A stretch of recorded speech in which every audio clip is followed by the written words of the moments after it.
Estamos de volta ao terceiro e último bloco do Código Aberto. Nós estamos conversando sobre Apocalipse 13 e 14, falando sobre a marca da besta, sobre o selo de Deus. Nós já falamos um pouquinho sobre o que a marca da besta não é, já entendemos o que o selo de Deus é, a gente ainda vai fundamentar e aprofundar um pouquinho mais essa realidade do selo de Deus e entender então na contrapartida o que é a marca da besta e como é que essas duas coisas vão se aplicar na vida do povo, na vida do mundo nos últimos dias. Mas antes da gente seguir, nós vamos para o vídeo do pessoal do Ponto de Referência. Acompanhe o vídeo e a gente já volta.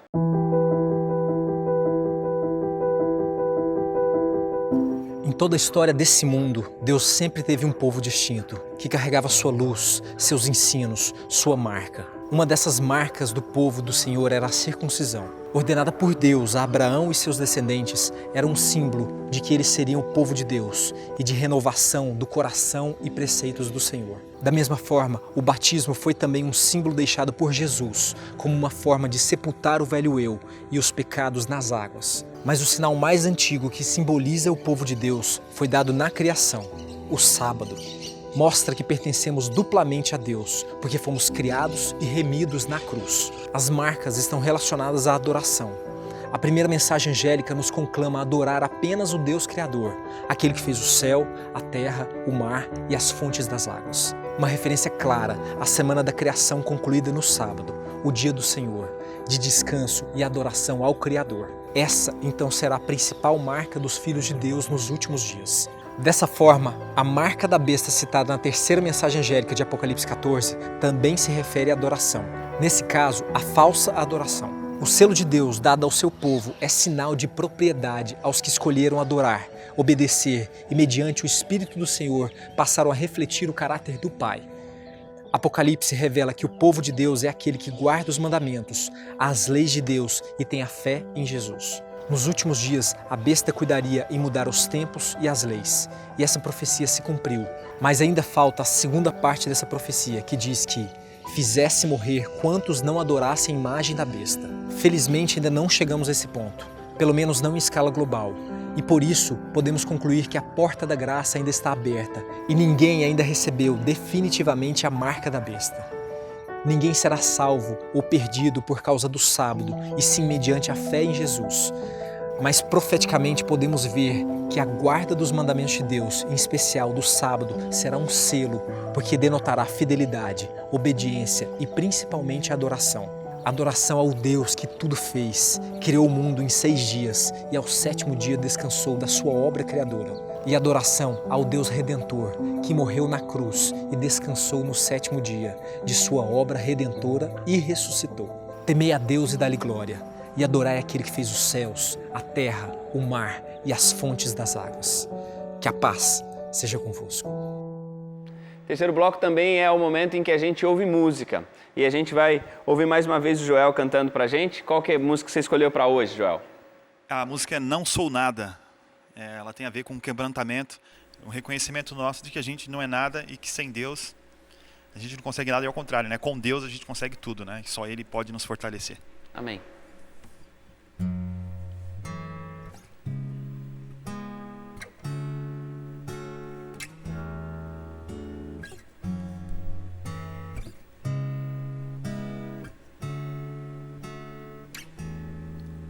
Quando olho para trás eu percebo como um louco eu andei por aí. Quando olho para trás eu entendo o amor que Ele tem por mim.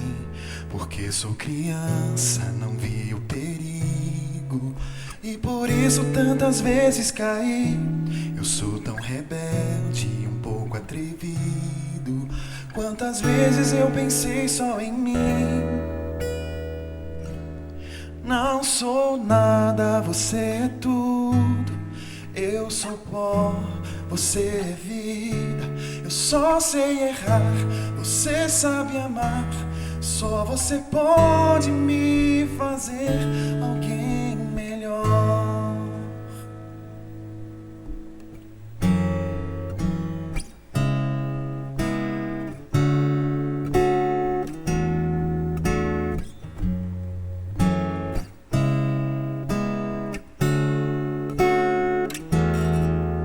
Quando olho para trás eu percebo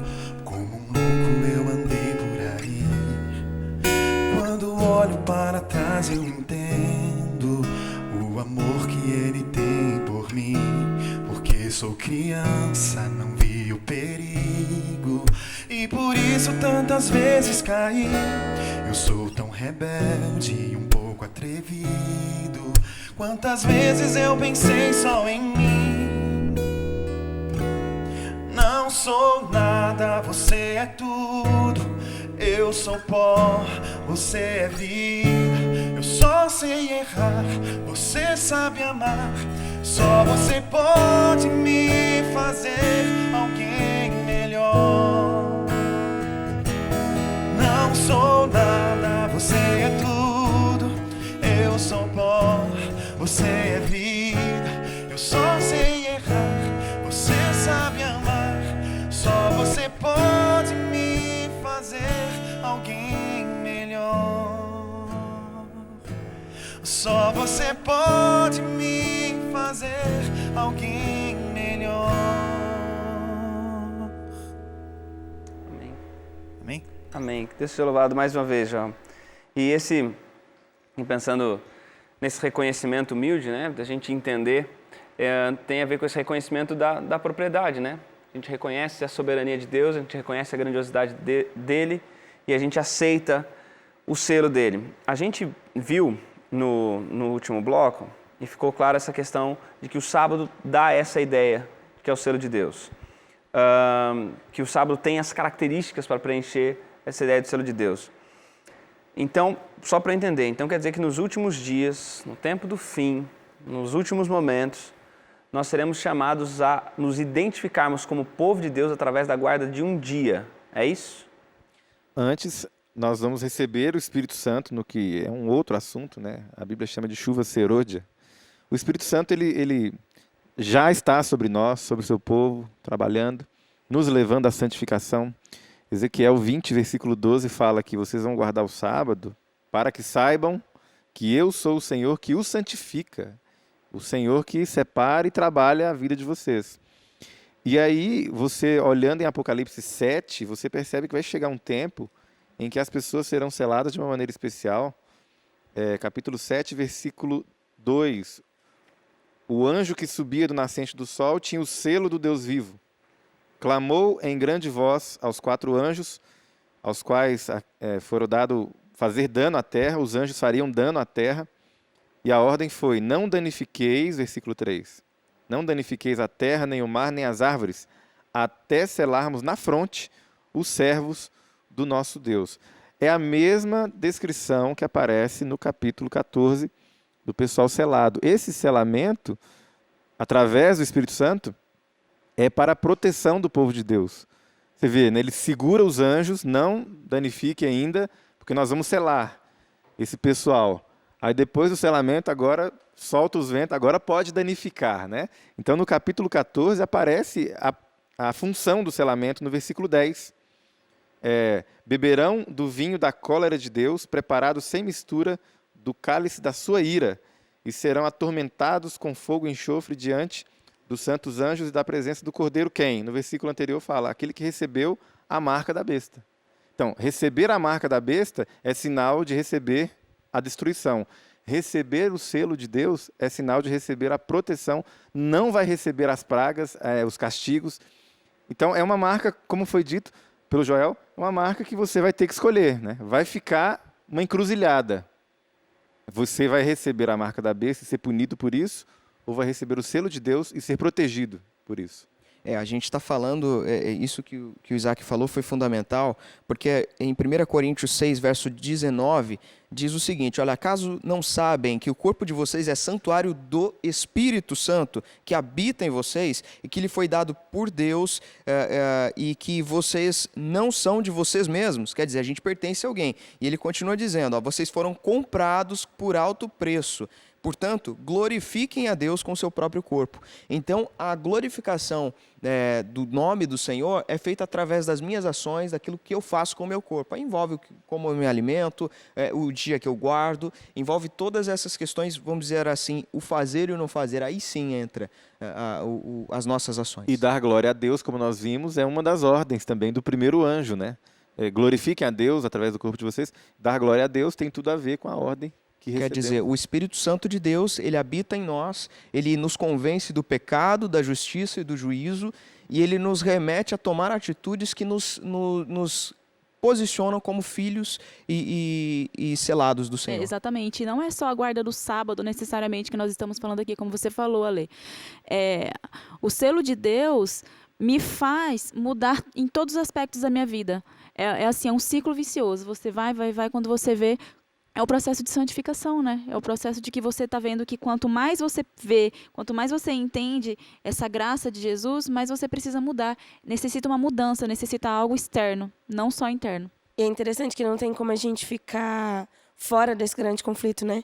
Se eu quiser não escolher, se eu quiser me omitir. A gente tinha brincado no começo da temporada que muita gente fala que não tem problema com o sábado na faculdade, porque as pessoas não sabem que esse estudante é cristão. E chega no momento do grande conflito que não escolher é uma escolha. Se eu não escolho estar ao lado de Deus, automaticamente eu estou ao lado do inimigo de Deus. Só que outra coisa que nos conforta é que o juízo final sobre os ímpios só vai acontecer quando o povo de Deus estiver pronto. E aí me remete mais uma vez ao Egito, que o anjo da morte só passou depois que o povo de Deus já tinha selado as portas com o sangue do Cordeiro. E mais uma vez a gente aceita o sangue do Cordeiro na nossa vida para a remissão dos nossos pecados, e aí automaticamente eu respondo a esse amor, guardando os mandamentos e testemunhando de Jesus, recebo o selo de Deus, e aí sim vem o juízo sobre os ímpios, para que eu seja protegido. Mais uma vez, o selo de Deus, a proteção de Deus, vem como um cuidado para com o povo, né? Aqui a gente está falando diretamente de arrependimento. O próprio salmista dizia, enquanto eu calei os meus pecados, a minha alma desfalecia. Então, esse é um convite para que a gente tenha um encontro com Deus, tenha uma renovação e uma transformação também de atitude, uma mudança de postura. Então, a gente precisa apontar algumas coisas daquilo que vocês disseram, que então o Espírito Santo age no coração, eu recebo o Espírito Santo, existe essa aceitação da graça, eu pertenço a Deus, o Espírito está agindo na minha vida, e em algum momento eu vou dar provas exteriores disso, e uma dessas provas é o sábado. Só que nos últimos dias, no tempo do fim, parece que então o sábado surge com uma proeminência maior, surge de uma forma um pouquinho mais importante. Entender então o sábado como sendo o selo de Deus me faz pensar que a marca da besta então vem de onde?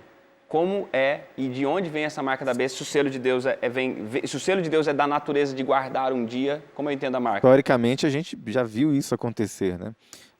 Por volta ali do século IV, quando o cristianismo começou a flertar com o poder político, né, cumprindo a profecia, nós vimos o ataque frontal à lei de Deus, né? Especificamente em vários decretos, um em especial, na época do imperador Constantino, praticamente obrigando as pessoas a adorarem a Deus, o Deus verdadeiro, só que num dia diferente do que ele pediu. E quando nós lemos na Bíblia, a igreja primitiva continuou guardando o sábado, né? E esse processo lento foi culminar no século IV, onde o dia foi trocado. É uma coisa simples, mas é uma coisa muito importante, como nós já pontuamos. E isso vai acontecer de uma forma muito mais intensa quando essa imagem da besta se formar e a adoração no dia que Deus não escolheu, que a Bíblia não exigiu, for tornada algo obrigatório. Aí sim as pessoas vão receber a marca da besta. E que pode ser consciente ou não. Quando a gente fala de mente e na mão, quer dizer que eu posso consentir com aquele erro e ter a marca da besta na minha testa, ou eu posso simplesmente, eu não sei do que estão falando, mas eu estou fazendo mesmo assim. Deus, ele institui um dia, diz que é sábado, dá um nome para esse dia, santifica logo no início da criação, e Satanás ele abre o leque, olha, não precisa ser o sábado, pode ser o dia que você quiser. E é interessante que hoje muitos analistas, teólogos e tal, eles conseguem ver como que isso, ou sugerir, como que isso é possível de acontecer. Por exemplo, há sugestões por aí para o domingo ser o dia da família. Coisa bonita, né? E se você for contra isso, que coisa feia, né? Ou o domingo um dia para a terra descansar, né? Um apelo ecológico, um dia onde todo mundo para, a terra descansa, a gente renova, né? Ou seja, os apelos, eles podem ser bons, pode ser o apelo da aparência de cordeiro, né? Mas no final, quando você vê o resultado, aí fala como dragão, porque vai contra a ordem explícita de Deus, que é para guardar o 7º dia, que é o sábado. A pergunta para a gente pensar é quem mudou? Foi Deus? Deus não mudou, né? O ser humano, a todo instante, ouvindo as sugestões sutis do dragão, né? Ele dá, desde o Éden, ouvido a essas sugestões, né? Que aparentemente são inofensivas. E pensando agora nas coisas, cada uma no seu lugar, a gente percebe, eu acho que a Janine também falou disso, você repetiu, que esse selamento está por vir, está por chegar. Mas hoje eu já posso, mesmo sem que isso aconteça, mesmo sem a prova, mesmo sem isso ser o que vai distinguir nesses últimos dias, hoje a gente já pode ver isso, porque hoje a gente já pode fazer essa escolha. E essa escolha é uma escolha que, como a gente vê, remete à adoração. No final das contas, nós estamos escolhendo a quem a gente vai adorar. E é interessante pensar que Deus conta com uma adoração voluntária, consciente e livre, mas às vezes parece que Satanás ele não está muito preocupado em ser adorado, mas simplesmente em que Deus não seja adorado.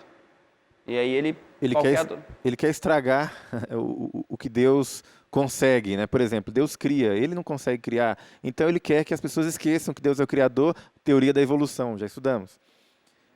Ele é o estraga-prazeres, né?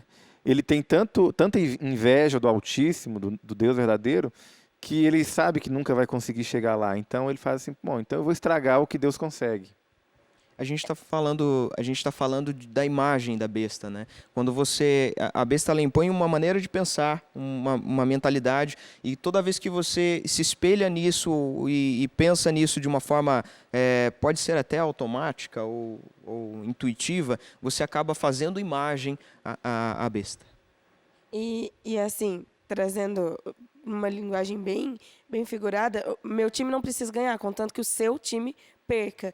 E é interessante porque nesse sentido, cada vez que as pessoas acreditam menos na marca da besta, as pessoas acreditam menos nessa situação, e justamente pelo que você falou no bloco anterior, porque muitos acabam disseminando as fake news, né? A gente está no ano de eleições em que o tema principal são as fake news, com medo de atrapalhar as eleições, mas como as fake news atrapalham a nossa caminhada cristã no sentido de propagar a verdade. E aí, quando as pessoas propagam porque a marca da besta é um chip, porque a marca da besta é um código de barras, porque se você fizer esse cartão único que o governo propõe para juntar todos os seus documentos, você está dando abertura para colocar a marca da besta. Cada vez que a gente propaga e ajuda essas fake news se disseminarem, as pessoas ficam menos preocupadas em escolher agora. Acontece a mesma questão das pessoas, beleza, Satanás não existe, Satanás é uma caricatura que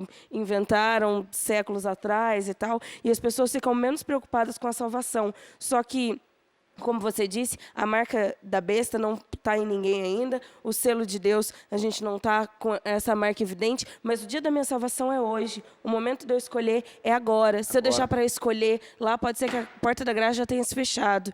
E então, por isso que Deus fala que o momento da nossa salvação e de decidir, ou de decidir não decidir, é agora, é o hoje. Né? É urgência, né? É urgência. A Luana tocou num ponto, ela até usou um termo ali, a porta da graça, a gente associa isso ao próprio dilúvio. Né? O Noé pregava e chegou um dia que a porta se fechou. Só para deixar claro, acho que a gente falou meio rápido aqui, você falou, ela falou também, mas para deixar bem claro para os nossos amigos, hoje ainda não é algo obrigatório. Você não tem que abrir mão da guarda do sábado por um decreto, né? Não é obrigatório. Mas quando isso se tornar obrigatório, aí sim é a marca da besta. Ou seja, quando chegar lá, quando a gente tiver que optar entre sofrer as consequências, mas ser fiel a Deus, ou não sofrer as consequências e abrir mão da fidelidade, aí a gente recebe, ou não, a marca da besta.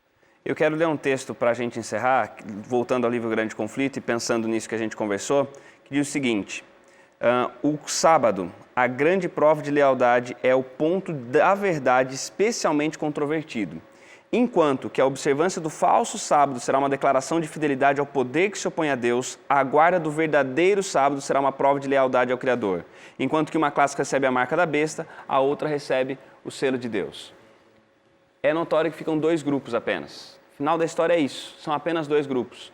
Tudo pode ser meio cinza, a gente pode ter entre o branco e o preto um monte de escalas de cinza, mas no final das contas só tem branco e preto e só tem a marca da besta e o selo de Deus. E nós somos chamados hoje a começar e a se preparar, a já tomar essa decisão, antes que seja obrigatório. A gente é convidado a tomar essa decisão. E você pode pensar, pastor, mas isso é um negócio tão absurdo. Como é que isso vai acontecer? Isso sempre aconteceu, não vai ser novidade. A história é feita de momentos em que a imposição marcou um caminho em que aqueles que foram fiéis a Deus tiveram que escolher a fidelidade a Deus em detrimento da sua liberdade, em detrimento das suas opções, em detrimento da sua vida até mesmo. E isso, a história vai se repetir. Antes da história chegar nesse momento crítico, como a Lona falou, você tem agora a oportunidade de decidir, a oportunidade de pensar no dia que você está vivendo, a oportunidade de pensar em como Deus tem marcado você, mas mais do que pensar no sábado. Eu quero convidar você a pensar em que você precisa receber o selo dentro do seu coração. Não é simplesmente guardar um dia da semana, você precisa aceitar, mais uma vez, a ação do Espírito Santo na sua vida. Que Deus te abençoe. Semana que vem a gente volta com o Código Aberto e você é nosso convidado.